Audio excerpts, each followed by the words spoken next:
We hope you had a wonderful holiday season and you're kicking off 2023 in the new year with a bang and everything's going great.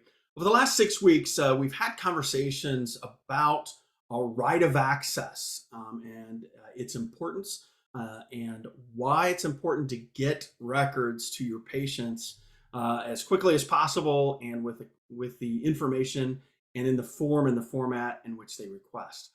Today, I want to talk to you a little bit about something different. Some of our doctors have asked, why am I getting these specific requests from attorneys that say that they don't have to pay us anything for the records? Well, we're going to talk about payment and right of access and what the actual fees that you can charge are because they're not the state fees, but I'll get to that in another video. Today, I want to talk about that right, that ability. Under the HIPAA law that covers right of access, patients have the right to not only obtain their medical records, really at a substantially reduced fee, if anything at all, but also they have the right to be able to assign those records to be sent to someone else. And so attorneys have gotten a hold of this and they are actually utilizing it to their benefit to not have to pay the state mandated or the state established copy fee schedule, if you will. Instead, they just have to pay what CMS covers or HHS covers in regards to HIPAA. And so that is an important distinction. Yes, a patient can ask for those records to be sent under the right of access to an attorney. But there's also an important part of this. Let's say you're having trouble receiving medical records, or you have a history of having problems receiving medical records from another provider or from a hospital system.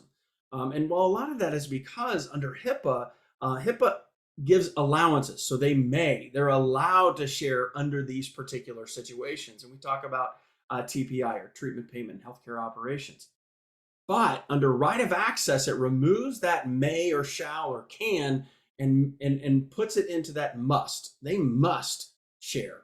And in those particular cases, then those other entities that you may be having problems with and sending you medical records for you to have better information to better be able to serve and treat your patients in your practice, then you can actually use the right of access to your benefit, which means that ultimately you could have something ready and your patient would sign it and they would be actually officially making the request and for that request then for those records to be sent directly to you.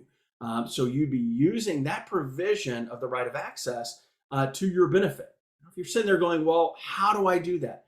Well, actually, it's not as complicated as it seems. In fact, we've made it even less complicated. For ICS members, you're actually able to download a template letter that you can use. It's Word, it's editable for your practice. You key in your information and have it all set and ready to go.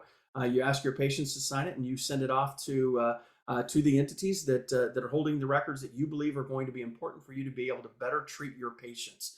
So if you want access to that, not a problem. Just go to ilchiro.org/access. That's ilchiro.org/access. And you'll see a quick short article, but you'll find all the downloads right there for you to be able to pull down and begin to utilize in your practice. Hopefully this helps you out and gives you a bit more information on right of access and the assignment of that right to third parties or to have those records sent to third parties. And we'll catch you next week.